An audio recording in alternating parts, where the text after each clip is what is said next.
Welcome to the wonderful world of wine. We are your hosts, Kim Simone and Mark Lindsay, exploring all things wine with you. Our program is supported by Franklin Public Radio, and you can find our past episodes on SoundCloud and iTunes.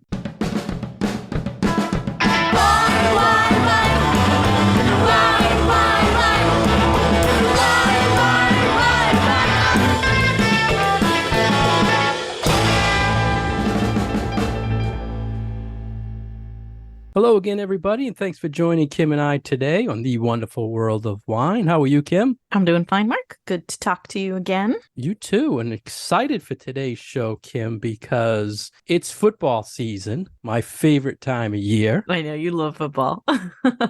And we had to come up with something for our listeners related to wine and football, and what better than pairing football foods and wine. We found, I think there was 5 or 6, many different infographics. Quite a few, yes. Yeah, surprisingly, right? And I love infographics, Kim. I use them on my Instagram page. I think it's the best form of short education you can get out there. It's just a quick blurb about something. And the people who put these food ones pairings together, you know, they're really creative and great designs and different themes, but they all had pretty similar tailgating foods and wine pairings, but with the pairings were all over the place. But I thought we'd talk to the listeners today and get them excited for the season and to put some wine in their car when they go to the tailgating this year. Absolutely. When I mentioned this one to my family, the first question was, wine with football food? I'm like, yes. It doesn't just have to be beer.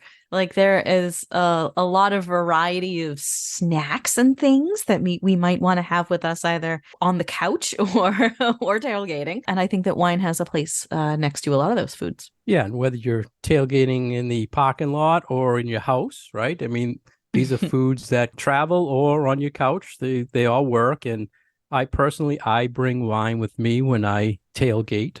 You know, I'm geeky, and we'll talk about that as we get into the pairing. So what would you like to talk about first for a food, Kim? I'll let you pick first. Ooh. So you mentioned a minute ago that we have a whole bunch of different infographics, which we do. And there were some that had a lot of similarities when it came to the foods and other ones that had some sort of different things. But one that everybody seemed to have on their pairing was wings, chicken wings. Chicken wings, yes. And some had fried chicken, others had wings, others specified that they were buffalo. But I want to talk about wings first, because I've got pounds of wings frozen in my freezer just waiting for a football game. Nice, good start. Yes. So I think that the wings are all about what are you doing for a sauce? Like it's not so much about the chicken wing itself. It's all what are you doing with the wing? So there are so many different options. I like buffalo because I like spicy. So if I were doing like a spicy buffalo wing, I would do something like a Riesling, something with a little bit of sweetness to it. But if you're doing barbecue wings, then you kind of open up this whole realm of fruity, spicy red wines, which I think can go amazingly well with barbecue-y things. I'm glad to hear how you approach this and saying the sauce is key. And friend in Millis, Bob Harkey, always says sauce is the boss when you're talking food pairings, right? Mm-hmm. And especially with chicken wings. Like you said, spicy, barbecue, just plain, and playing with that sweet and spicy, you have a lot of choices in the wine world. A few of them, of these infographics, instead of saying white or red and naming an actual type of white or red, they had categories of like intense reds, soft reds. Mm-hmm.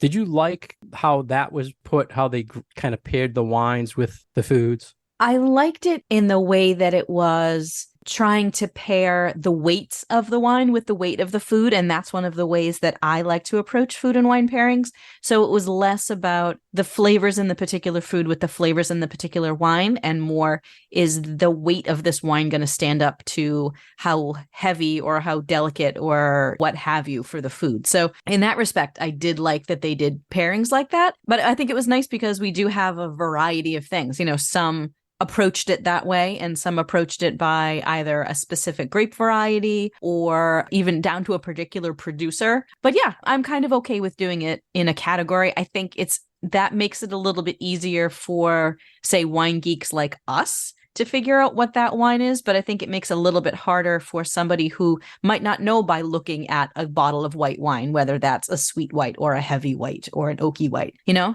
Right. And as far as body, they said with the chicken wings for reds, light to medium body, and only one of the infographics suggested Zinfandel. So one was going heavy, and all the rest were pretty much saying stay medium bodied, light bodied reds. And like you said, sweet wines or Riesling works well. And there was a few sparkling suggestions, which I think sparkling on most of these foods we're going to talk about always works. And there was one rosé suggestion too for wings. I was going to bring that up. I made a note. What did you think about rosé? And I would totally do rosé with wings.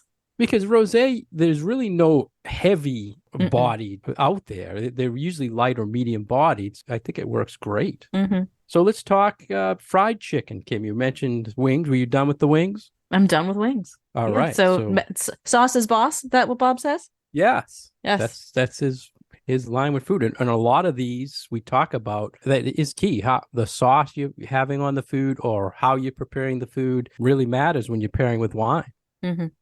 Well, if you want to jump over to fried chicken, then I would definitely kind of go. I would agree with what they are saying here, where it's more of a lighter wine, a white wine, and a sparkling wine kind of friendly thing. Because I am big about fried food and sparkling wine. I like to have those bubbles cut through the fattiness of the food. So I really like something with bubbles for fatty food, whether it's bubbly wine or whether it's a beer. So I'm on board with sparkling wine for fried chicken. Yeah, I agree. Most of the recommendations were whites, few light reds. There was a recommendation for Sangiovese with fried chicken, which I think, that works. On your sparkling point, there was a recommendation for rosé sparkling. And I was thinking of our old friend from Alsace, the rosé sparkling. I think it would work great with fried chicken. Yeah, the Lucien Albrecht. That would be excellent. Fried chicken. I've never had sparkling wine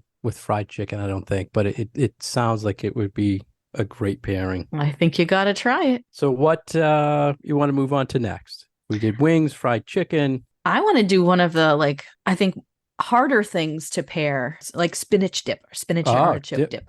Okay. Because that shows up on all of these too. And it's something that I make a lot at home. It's kind of funny because sometimes artichokes can be a little hard to pair with wine. And the dip itself is very creamy. So the one that I make's got sour cream and cream cheese. And I throw a little, crushed red pepper in there. And it's just warm and bubbly and good. But I feel like it can go with a style of wine that we haven't really talked about yet, and that is kind of these light, herbal, citrusy kind of white wines like Gruner Veltliner or Sauvignon Blanc, something like that. Something that's lighter and refreshing, but that has a little bit of a green, spicy note to it that can really pick up on the vegetables in it. So do you put artichoke and spinach? Yes, I do both. I do spinach and artichoke hearts. Okay. Yes. So many of the listeners might not know this, but artichokes are one of the probably hardest foods they say to pair with wines. And what is that, Kim? Because what's in the artichoke? Is it? It's a particular chemical compound that makes a lot of wines taste like metallic. And I forget what the actual compound is, but it makes a lot of wines just not taste very good. What are you mixing it with again? Like what's in the dip? Yeah. Like cream cheese and sour cream, and a little bit of mayo in there. Yeah. And cheese, it's all creamy stuff. So that's really helping offset that. Yeah. So it's like, think of it as pairing wine with cheese almost, less than pairing it with the dip. So the vegetables are a little secondary. And I think the creaminess of the dip is kind of the primary thing that you get. But I like having something like that with a wine that can bring out those vegetable flavors of the dip. See, I'll be honest with you and the listeners. I didn't even have this on my list because it would never be in my car. And it's something that I make all the time. So I honed in on that. I'm like, oh, my dip. Yeah, but I like how you played on the creaminess. And I think staying with dips, there was a lot of chips and dip pairings in this. And I think there's a bunch of different ways you can look at it. Like your dip, there was onion dip, there's 7-layer dip. We haven't talked about nachos and stuff yet. Yeah, I mean, that's all. What type of chip are you using with the dip? What type of dip are you using? It all can play differently in how you pair it with the wine. So let's talk for a second about just, nachos with a salsa dip. Would you go a totally different direction with like tomato salsa? I think it would depend on how spicy it was. Yeah. If you don't have too much spiciness in it, I would go with a light red. And I've had Tempranillos that have gone really well with like Tex-Mex food. I've had some lighter bodied but spicy Shirazes that have worked really well. So I think there is room for experimentation and flexibility and like being able to try some reds with some of these things. Like I would totally do a light red with like quesadillas and nachos and stuff like that. So yeah, and there were some suggestions about Tempranillo, so you're right on with that. They went with like Riesling, little sweetness. You could also, again, sparkling would work with that. What about with onion dip, Kim? Onions in wine. Yeah, I honestly have not tried onion dip and wine. My kids love onion dip. So whenever their friends are over, I always have to make onion dip. But because the kids are over, I'm not drinking wine with it. So haven't really tried any wine with onion dip. What's the classic onion soup in wine? Is it it's Lipton. Yeah, what's the wine they say is always the classic pairing with onion soup? Good. Is it it's like idea. Sauterne or something? Isn't it like a sweet dessert wine? Oh, with like a French onion soup or something? Yeah. I don't know. I've missed that one. I'm wondering if like something really sweet would offset. Well, the onion can be kind of overpowering of a flavor. Yeah. So you would need something that would stand up to the onion flavor. What about sparkling? Would the bubbles offset some of that? You know me. Sparkling's going to go with everything. Still works, right? That's exactly what I said early on. Sparkling is going to work with all of this. What about 7-layer dip? There was a recommendation for Viognier. Now, I'm thinking 7-layer dip is always something with little spice in it, right? One of the layers is hot. It's like nachos, but different. It's like all the stuff that you would put on top of nachos, but it's in dip form. And usually there's like some avocado in there and there's like a creamy layer. And again, delicious. I'm thinking sparkling. All right. When you said all that. When in doubt. Yeah. When in doubt, bubble. My go-to dip is a pepper relish with cream cheese. Ooh. And I like that too. It's a little spicy, but you get that cream cheese. So a lot of like medium-bodied whites and reds go with it. You can play a lot of different wines with it. What do you want to go on to next, Kim? I think we should start focusing on some things that go particularly well with big reds, because there's a lot of rich, flavorful, kind of fatty foods that we can do for game day, like burgers and meatballs and barbecued ribs and things like that. So there's, I think, a lot that you can have on your menu and on your table that goes particularly well with big reds. Yeah, burgers, I think. Burgers. Any of your tailgating, that's the thing people are throwing on the grill. Yeah, anything off the grill. Yeah, so they were saying heavy-bodied whites or intense reds is the key with burgers. And again, you could play it on the type of sauce you're using, the type of burger. It could be beef, it could be turkey, it could be chicken, right? I mean, it all depends.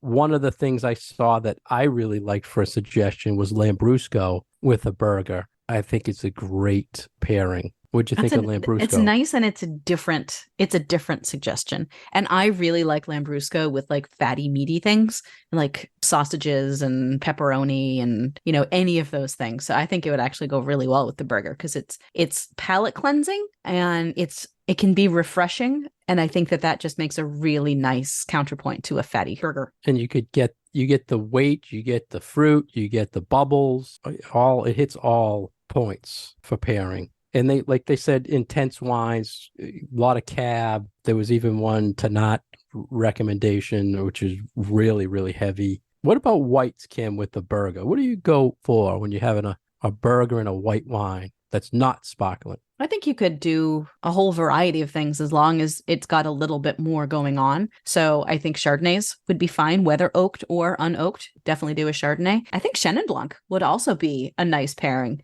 Again, because there's enough weight. There's a lot going on. There's a lot of complex flavors generally with Chenins. So I think that either of those grape varieties would certainly stand up to a lot of different things that you could put with them. It's interesting you said oaked or unoaked Chard, because I would definitely go, I want to oak something's heavy, something Yeah, you want something bigger. really. Yeah. Yeah, but it's interesting. It would both work. You can have something that's a good fruit Chardonnay. I wouldn't throw away a white Burgundy with a burger, that's for sure. It'd be a waste, but I wouldn't throw it away. Yeah, it might overwhelm the burgundy a little bit. But you know what? The white burgundy might stand up better to the burger than the red burgundy would. Yeah, that's true too, because the be so light. I'm surprised there are fewer or not as many Italian wines mentioned in all of these infographics, especially when we're talking about cheese and charcuterie boards and pizza and a lot of these finger foods. I think really are well suited to Italian wines because they've got tannins, they've got nice bright acidity. So that's something that I would say to people is something that could have a really happy place for enjoying some football is a nice bottle of Sangiovese or a nice bottle of Dolcetto would go great with a lot of these things. Yeah, and I think, we mentioned Sangiovese with the fried chicken. We mentioned Lambrusco with the burgers. And on the second half, I think there's a few I saw that we're going to mention with other foods. So we'll get to that.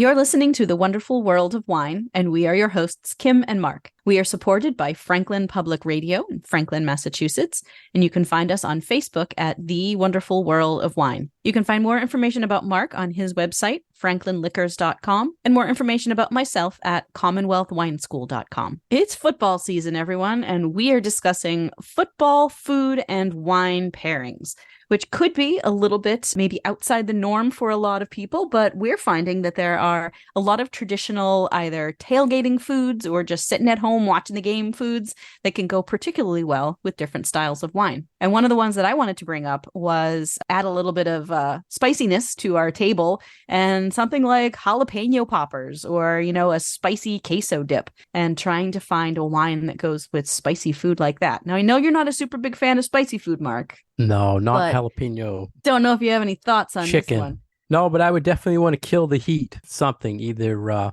bubbles or something sweet to really tone down the heat. Yeah, this is when I would go for something with a little bit of sweetness to it. So this is where I'm going with my Riesling. Either I've been having some really nice ones from the Finger Lakes of New York lately. Germany is always a go-to. There's some nice things from Washington State as well. Luckily, a lot of producers of Rieslings these days put a handy little scale on the back of the bottle that'll tell you just how sweet or how dry it is. So when you're looking for Riesling, flip it over and it'll be a scale from dry to dessert. So pick what you like and where you want to be. To go with something that has some heat to it, I tend to go in the semi-sweet or off-dry category because you're right, it does cut that heat. Yeah, that's where I would go. Yeah. I agree with you. So that'll go with our jalapeno poppers and also our buffalo wings. And if anybody has particularly spicy nachos or anything like that. Yeah, we're hungry. I'm sure the listeners are all hungry now. I'm ready for football and I'm hungry. That's all right. Give me a plate of something fried. and I'm thinking people are thinking, Kim, who brings wine to the tailgate. You don't see it when I'm walking up to the game. All I see in the empty trash barrels is beer, right? And I don't see wine. It's a little bit easier to bring around cans of beer than it is to bring around bottles of wine, honestly. Yeah. But keep in mind, there's cans of wine, there's little boxes of wine. You can, and I bring a sparkling Moscato all the time, and I pair it with whatever I'm having at the tailgate. I know it sounds kind of geeky, but when you think about it, like a sparkling Moscato that's flavored, you have like a strawberry, you can do a blueberry. Oh. They really work well with a lot of these foods we're talking about, and it's easy to kind of transport, and they have good color to them. There's blue and red. So why do you think they pair so well? I like the sweetness. Kinds of foods. The sweet, okay. I like that it has sweetness. It has bubbles, and it has the fruit flavor that you pick. The strawberry, I think, works well with. I have like meatballs, which we should talk about. Let's go to that too, because I want to stick back to meat. You off these vegetarian things. I know. I go to I'm going with vegetables. Yeah. Now, all right, let's go back to meatballs. They did say most Italians on most of them. So anything Italian really works with meatballs. You want to stay maybe away from the tannic stuff, but it all works. And they mentioned a lot of intense reds with meatballs, Zin, Syrah, pretty much every red. Yeah. And again, how you top them, how you make it. Are they Swedish meatballs? Are they sweet and sour meatballs? Are they Italian meatballs with red sauce? It all depends. One of the recommendations I have for this that I absolutely love when I have meatballs and sauce is Ramato Pinot Grigio. So an orange Pinot Grigio. So it has a little bit more body. Yeah. And it's just a phenomenal pairing if you've There ever. are some good ones out there too. Mm. It's supposedly a hot trend, Kim, but I think I'm Huh. the only one drinking it out there. I have one that I brought into the wine school because I loved it so much. And I Isn't think it I only just brought it in for myself. the body is just interesting, right? I Yeah. mean, And complex. Like the flavors are really complex. Like you get, for people who don't know what Ramato is, it's kind of like a rosé. And because Pinot Grigio is, we think of Pinot Gris or Pinot Grigio as a white wine, but the skin actually has some pigment. So when you make the wine with contact with the skin, you get this like pinkish, grayish, almost like golden sort of tint to it. And it adds this whole nother layer of complexity and flavor to the wine. So they really are very interesting and are fun to search out. yeah, and the skins not only give it color, but it gives it a little more texture and right, a little more body to it. Mm-hmm. Yeah, so for our listeners, seek it out. What about sparkling with meatballs, Kim? Still good? Probably still good. I would Sweet and want something a sour little. meatballs. It Yeah. goes See, great. when I think meatballs, I don't think sweet and sour meatballs. I think Really? what my grandmother made, you know. But yeah, I do like sweet and sour meatballs and Swedish meatballs and all those things. See, that's one of my tailgating staples is sweet and sour meatballs. It's like a Meatballs. jelly, grape Yeah, jelly grape with jelly. some Mm-hmm. chili sauce. Oh, can you eat a million of those? See, that's something that I bet the Lambrusco would go well with. Yeah, that's true. Because you've Yeah. got that grapiness for the Yeah. Lambrusco that would highlight the sauce. Mm, See, now that I'm going to try that. okay. That's a great suggestion. This is why we do what we do. See, Yeah. listeners, it's not just for you.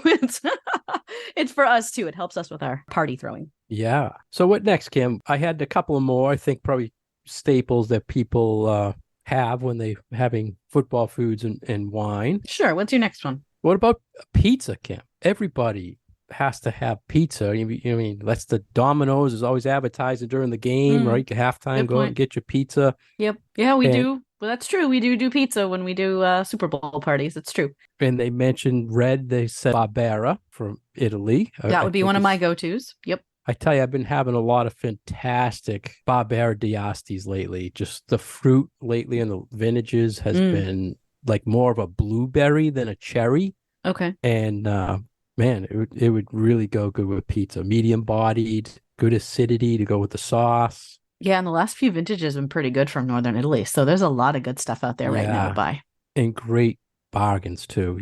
Under $15 to just phenomenal. I went off there a little bit, but what about again whites? There wasn't too many recommendations for whites with pizza other than sparkling. We always comes back to sparkling. Did you see any recommendations other than sparkling for pizza? No, but I do a lot of white wine with pizza, honestly. I think it's such a versatile food and you can put anything on a pizza. And even if you just have, a plain margarita pizza or sauce and cheese and anything else, there's a whole lot of white wines that I think go just fine with pizza. I mean, anything from Italy, honestly. I tend to lean towards kind of slightly fuller bodied, but not sweet to go with pizza. Because I don't feel like there's too much on there that you need that sugar unless your sauce is like wickedly spicy. You don't really need any sweetness. So I really feel like pizza can be super versatile for whatever wines you want to throw at it. I'm glad you said fuller body because if you said Pinot Grigio,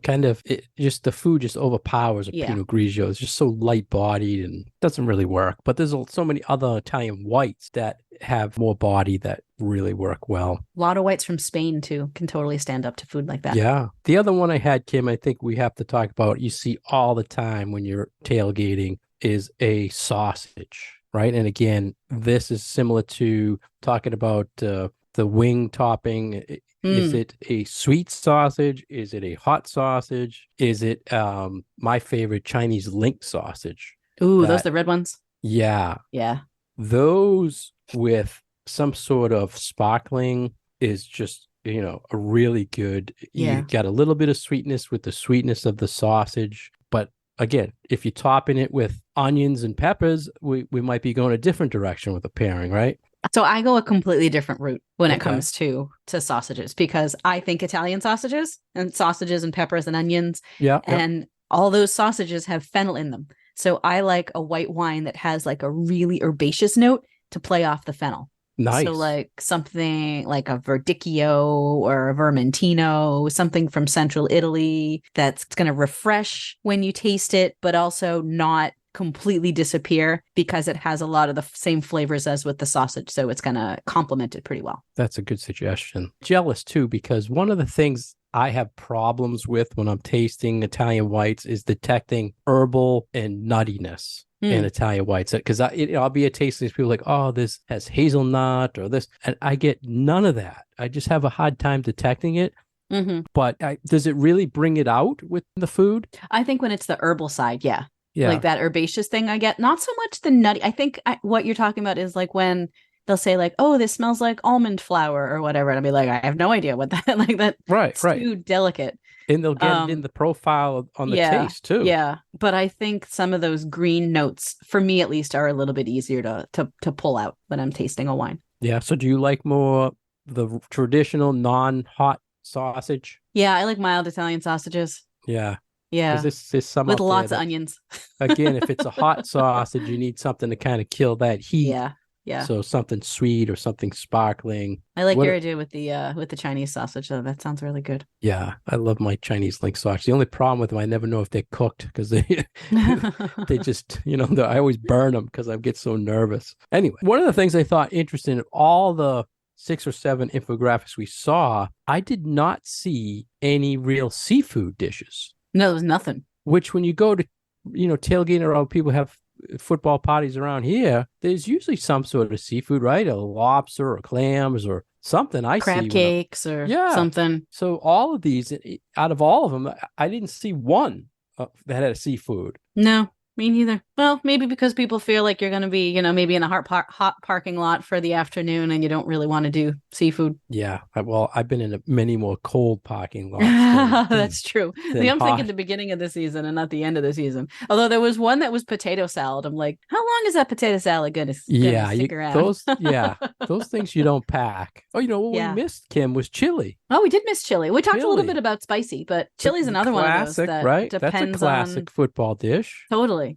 But depending on, are you making white chili? Are you making it with meat? Are you making it with beans? What kind of chili are you making, You're right. But for me, I feel like chili is definitely more of a red wine kind of a food, especially if it's got ground meat in it. That definitely crosses the line to something for hearty red wine. And I think that's the style they were looking at, because most of the recommendations were rich whites, bold reds, intense reds, and they recommended Rhones, which I would assume that it's going to be a little spice in that chili, so that that French Rhone would really play on that. Yeah, and that really does work for a wine that has some spiciness to it. Really draws on the spice of the food and works really well. The flavor of the spice, not the heat of the spice. What type of chili girl are you, Kim? Are you a 2-alarm or a 4-alarm? Handle 2-alarm.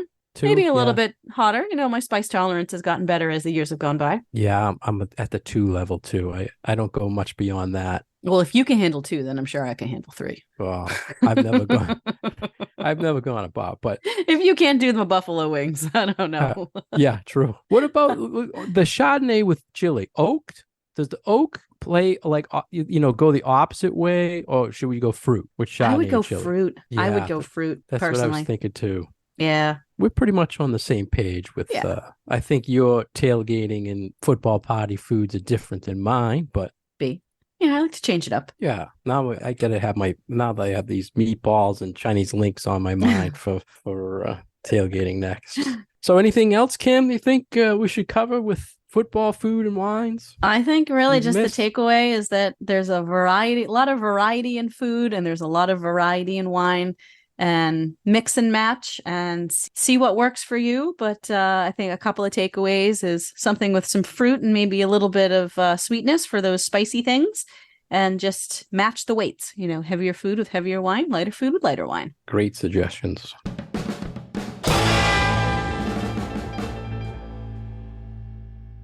Thank you for joining us today on The Wonderful World of Wine. We've been your hosts, Mark Lindsay and Kim Simone, exploring all things wine with you. You can find more information about Kim at commonwealthwineschool.com. You can find more information about myself at franklinliquors.com. Our program is supported by Franklin Public Radio. You can find our past episodes on SoundCloud and iTunes. You can also find us on Facebook at The Wonderful World of Wine. Cheers. Go Pats. Wine, wine.